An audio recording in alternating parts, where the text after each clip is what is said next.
Supreme court کے full court اجلاس کا اعلامیہ جاری. سپریم کورٹ رولز 2025 کی اپڈیٹس فل کورٹ نے متفقہ طور پر منظور کر لیں. اعلامیہ کے مطابق کمیٹی نے رولز 1980 اور 2025 کا مکمل جائزہ لیا. عدالتی کارکردگی بہتر بنانے کے لیے نئے رولز مترتب کیے گئے. مشکلات کے خاتمے کے لیے تجاویز رولز میں شامل کر دی گئی.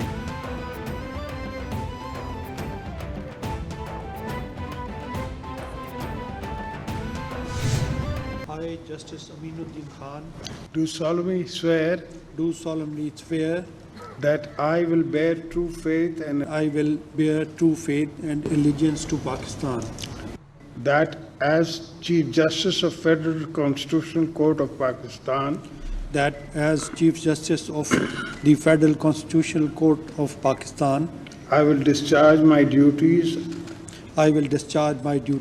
and perform my functions honestly to the best of my ability and faithfully. Justice Aminuddin وفاقی آئینی عدالت کے پہلے چیف جسٹس بن گئے. جسٹس امین الدین نے بطور وفاقی آئینی عدالت کے چیف جسٹس کے عہدے کا حلف اٹھا لیا. صدر مملکت آصف علی زرداری نے جسٹس امین الدین خان سے عہدے کا حلف لیا. صدر مملکت نے وزیراعظم کی ایڈوائس پر جسٹس امین الدین کی بطور چیف جسٹس آئینی عدالت تقرری کی منظوری دی تھی.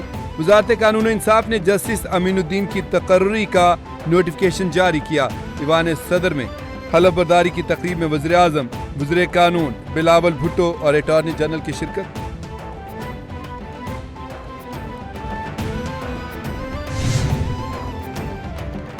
وفاقی آئینی عدالت چیف جسٹس سمیت 7 ججز پر مشتمل ہوگی.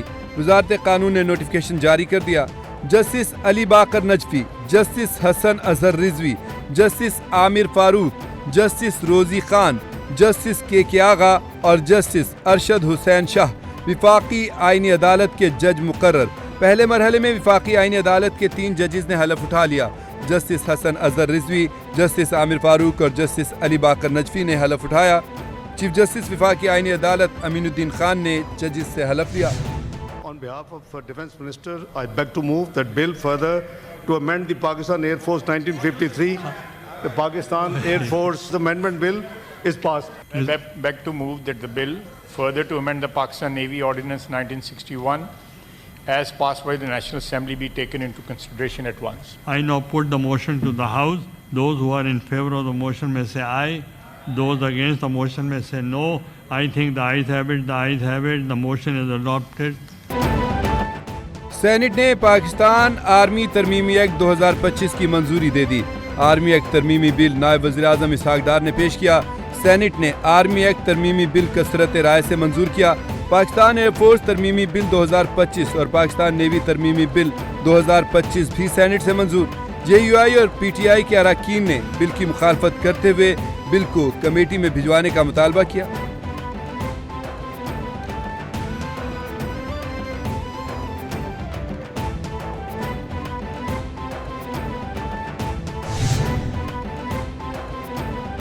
ستائیسویں آئینی ترمیم کا گزٹ نوٹیفیکیشن جاری. صدر آصف علی زرداری نے گزشتہ روز 27ویں آئینی ترمیم بل پر دستخط کر دیے تھے. 27ویں آئینی ترمیم بل آئین کا حصہ بن گیا. قومی اسمبلی اور سینٹ نے 27ویں آئینی ترمیم کی 2/3 اکثریت سے منظوری دی تھی. قومی اسمبلی میں ترمیم کے حق میں 234، مخالفت میں 4 ووٹ آئے. سینٹ میں ترمیم کے حق میں 64، مخالفت میں کوئی ووٹ نہیں آیا. پی ٹی آئی اور سنی اتحاد کونسل کے ارکان نے گنتی کے عمل کے وقت ایوان سے واک آؤٹ کیا تھا. جسٹس مسرت ہلالی کا آئینی عدالت کی جج بننے سے انکار. ذرائع کے مطابق جسٹس مسرت ہلالی نے صحت مسائل کی وجہ سے انکار کیا. صدر مملکت، وزیر اعظم اور چیف جسٹس آئینی عدالت امین الدین خان کی ججز کے ناموں پر مشاورت. وفاقی آئینی عدالت آئینی معاملات، وفاقی و صوبائی تنازعات سے متعلق مقدمات کی سماعت کرے گی.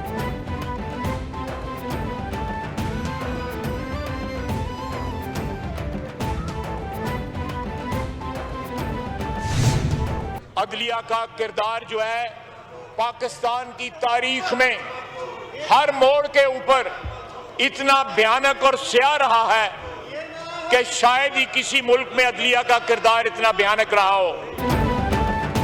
کچھ مخصوص لوگ آئین کی بے توقیری کرتے رہے. ماضی میں سازش سے نواز شریف کی حکومت گرائی گئی. وزیر دفاع خواجہ آصف کہتے ہیں کہ ملکی تاریخ میں عدلیہ کا کردار انتہائی بھیانک رہا. سارا سلسلہ پاناما سے شروع ہوا. 27ویں آئینی ترمیم پاس ہو چکی ہے. اب ججز شاعری بھی کرتے ہیں. آج ان کا ضمیر جاگ گیا کیونکہ ان کی اجارہ داری پر قدغن لگائی گئی. انہیں فیصلہ کرنا پڑے گا یہ پاکستان کے ساتھ کھڑے ہیں یا دہشت گردوں کے ساتھ.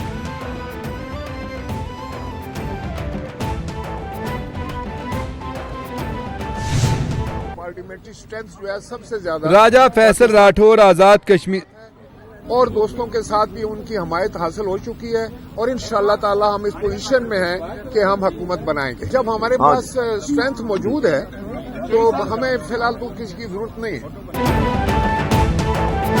راجہ فیصل راٹھور آزاد کشمیر کے نئے وزیر اعظم ہوں گے. پاکستان پیپلز پارٹی نے فیصل راٹھور کو آزاد کشمیر کا وزیر اعظم نامزد کر دیا. رہنما پیپلز پارٹی راجہ پرویز اشرف نے کہا کہ ہمارے نمبرز پورے ہیں, ہم آزاد کشمیر میں حکومت بنائیں گے. فیصل راٹھور کو تجربہ ہے, وہ بہترین انداز میں حکومت چلائیں گے. چودھری یاسین کہتے ہیں کہ پیپلز پارٹی وزیر اعظم آزاد کشمیر کے خلاف تحریک عدم اعتماد جمع کروائے گی.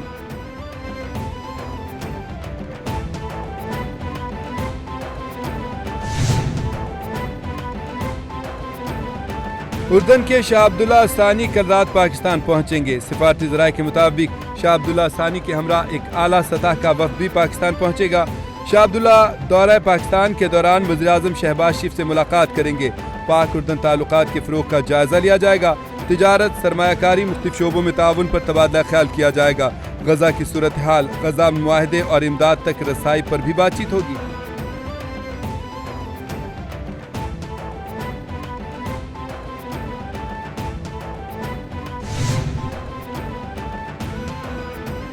اسلام آباد کچہری حملے کے حوالے سے بڑی پیش رفت. دھماکے میں ملوث خودکش بمبار کے معاون دہشت گرد گرفتار کر لیے گئے. انٹیلیجنس بیورو اور سی ٹی ڈی کی مشترکہ کارروائی میں فتنہ الخوارج کے دہشت گرد سیل کے 4 ارکان گرفتار کر لیے گئے. سعید الرحمان عرف داد اللہ نے ٹیلی گرام ایپ کے ذریعے اسلام آباد میں خودکش حملہ کرنے کی ہدایت کی. گرفتار دہشت گرد ساجد اللہ اور شینا نے اعتراف کیا قانون نافذ کرنے والے اداروں کو زیادہ سے زیادہ جانی نقصان پہنچانے کے لیے خودکش حملہ کیا.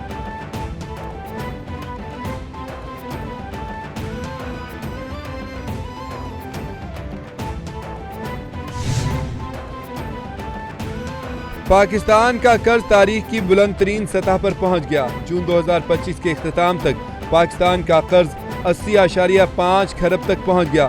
وفاقی وزیر خزانہ محمد اورنگزیب نے قومی اسمبلی میں تحریری جواب جمع کرا دیا.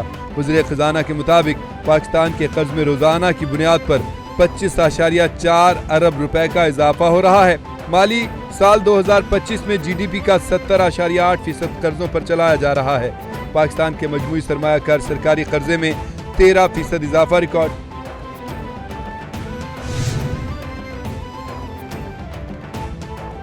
تاجکستان کے وزیر دفاع امام علی عبدالرحیم کا جنرل ہیڈ کوارٹرز کا دورہ. Field marshal general Syed Asim Munir سے ملاقات. آئی ایس پی آر کے مطابق ملاقات کے دوران باہمی دلچسپی کے امور, علاقائی سلامتی اور 2 طرفہ دفاعی تعاون پر تبادلہ خیال کیا گیا. دونوں فریقوں کا تربیت, انسداد دہشت گردی اور علاقائی سلامتی کے شعبوں میں موجود فوجی تعلقات کو مزید مضبوط بنانے کے عزم کا اظہار. وزیر دفاع تاجکستان نے پاکستان آرمی کی پیشہ ورانہ مہارت کو سراہا. فیلڈ مارشل نے دفاعی اور سلامتی تعاون کو مزید فروغ دینے کی یقین دہانی کرائی. کیڈ کالج جو وانا میں ہوا اس میں بھی جو ہے وان باشندوں کی جو ہے وہ ہوا کہ وہ اس سے ملوث تھے. یہ مٹھی پر دہشت گرد ہمارے لیے کچھ بھی نہیں ہے. افغان سرزمین پاکستان کے خلاف دہشت گردی کے لیے استعمال ہو رہی ہے. ہم نے قطر اور ترکیہ میں تمام شواہد پیش کیے. اسلام آباد کچہری شہداء کے ورثاء اور وکلا برادری سے اظہار یکجہتی کرتے ہوئے گورنر کے پی کے فیصل کریم کنڈی نے کہا پاک فوج وطن کے دفاع کے لیے دن رات قربانیاں دے رہی ہے. پاکستان نے اپنے سے 4 گنا بڑے دشمن کو شکست فاش دی. مٹھی بھر دہشت گردوں کا خاتمہ کرنا ہمارے لیے کوئی مسئلہ نہیں.